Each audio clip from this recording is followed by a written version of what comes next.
Salut à tous, je vous parle rapidement du film Le Brio, n'hésitez pas à vous abonner, laisser un com, un like, un dislike sur cette chaîne.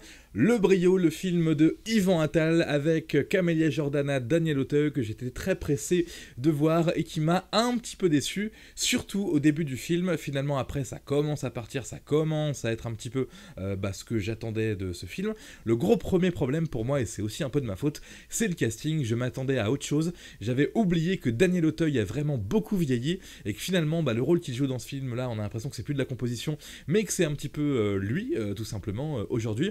Et puis Camélia Jordana en tant que jeune fille qui n'est pas forcément comédienne ou actrice à la base, j'attendais un petit peu plus de fraîcheur de sa part et j'étais un petit peu déçu de son jeu, même si au bout d'un moment cette petite fraîcheur de Camélia Jordana finit par venir. Donc voilà pour mon avis à moi. Au début je me suis dit waouh, c'est complètement raté, et puis finalement après ça commence à partir un petit peu. Je rappelle très rapidement le synopsis. On a donc Neyla jouée par Camélia qui fait son premier jour à Assas, l'université de droit. Elle arrive un petit peu en retard et là elle se fait alpaguer entre guillemets par le professeur qui est un petit peu entre guillemets le cliché du mec réac ou raciste, mais il l'est peut-être pas vraiment, on ne sait pas, mais en tout cas il a cette réputation là. Donc il l'embête un petit peu comme ça, et c'est filmé, c'est mis sur YouTube, du coup ça fait le buzz, et du coup la direction de l'université lui demande pour rester en place de présenter cette jeune fille au concours d'éloquence comment dire, de l'université Assas. Voilà, c'est aussi l'occasion pour cette université qui a souvent mauvaise réputation d'être un petit peu une université clairement avec des gens comment dire, parfois racistes, hein. C'est une réputation seulement, c'est pas toujours vrai. En tout cas il profite de ce clash avec le professeur un petit peu raciste qui attaque la jeune fille qui vient des quartiers et qui est issue de l'immigration pour la présenter au concours d'éloquence et pour essayer de dire non, on n'est pas comme ça chez Assas. C'est un petit peu compliqué, c'est mieux développé dans le film, je vous rassure. Donc je disais que j'étais un petit peu déçu par nos deux acteurs principaux et le ressenti que j'ai eu par eux.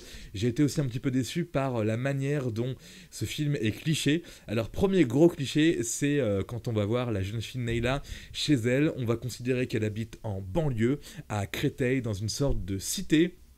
Et le problème, c'est quand un film se passe en cité, quoi qu'on fasse, c'est forcément cliché. Là, ça se passe bien, mais c'est cliché. Quand ça se passe mal, c'est cliché. Là, en gros, c'est la cité où tout va bien. Elle est là, il y a 4 mecs qui traînent dans la cité, ils galèrent à trouver du travail. C'est un chat, hein, ne vous inquiétez pas, que vous voyez là en petit en dessous de l'image. Là, c'est que du chat. Donc voilà, ils sont dans la cité, les mecs, ils ont pas de boulot, mais bon, ils sont contents, ça se passe bien, ils sont 4 à traîner. Et puis, il y a une fille dans la bande, et la fille, c'est Neyla. Elle a réussi à faire des études et tout. Et donc voilà, on est dans le cadre d'une cité où tout se passe bien, mais malheureusement, c'est cliché. Ce qui est encore plus cliché, forcément, dans ce film, c'est cette relation entre Daniel Auteuil et Camélia Jordana. On est vraiment dans le cliché j'essaye de virer le chat, hein, comme vous le voyez. Hop, il va partir, merci. On est dans le cliché du vieux réac et de la jeune de cité, et forcément ça fait un couple de cinéma hyper cliché. Ça fait 1000 fois que je dis cliché, mais ça le mérite vraiment. Voilà, vous l'aurez compris, on mise tout sur la relation entre les deux, les gags que ça peut apporter, les conflits de génération, les conflits entre elle qui est quelqu'un de forcément très ouvert et lui qui est un petit peu plus fermé, et au bout d'un moment, eh bien ça devient lassant, même si bon, c'est hyper téléphoné, c'est hyper cliché, je le dis encore une fois, mais la pilule ça l'avale quand même. Après, ce qui peut être intéressant aussi dans ce film, c'est vraiment tout ce qui est concours d'éloquence, quand là ça commence à sortir des discours, hein. On est dans une université de droit, en forme des avocats, et ce concours d'éloquence sert donc à s'exprimer correctement en public et à convaincre les gens par rapport à la thèse que l'on défend. Et donc là c'est à peu près bien fait. Je dois dire que j'ai quand même été un petit peu déçu, sachant que les textes sont très écrits, c'est très très joué. Et ben j'ai réussi à être très déçu par la prise de son prise de son et non pas la prise de sang, la prise de son de Daniel Auteuil, où parfois il est censé avoir une énorme éloquence et bien s'exprimer, et parfois on ne comprendrait presque pas.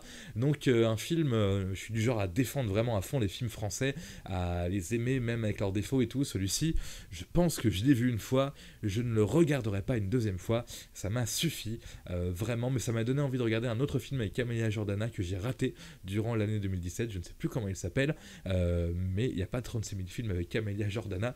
Je vous invite à le regarder vous aussi si vous avez envie. En tout cas, concernant Le Brio, eh ben on peut passer à côté sans trop de problèmes, et le chat est revenu avec sa queue, et ce sera la conclusion. Allez, j'ai envie de dire au revoir. Je le rappelle, vous pouvez vous abonner, laisser un comme, un like, un dislike. Vous êtes de plus en plus nombreux à vous abonner concernant cette chaîne, surtout par rapport au petit best-of qu'elle propose. Vous tapez best-of et le nom de cette chaîne dans YouTube et vous pourrez peut-être tomber dessus. Voilà, c'est tout pour moi. Au revoir.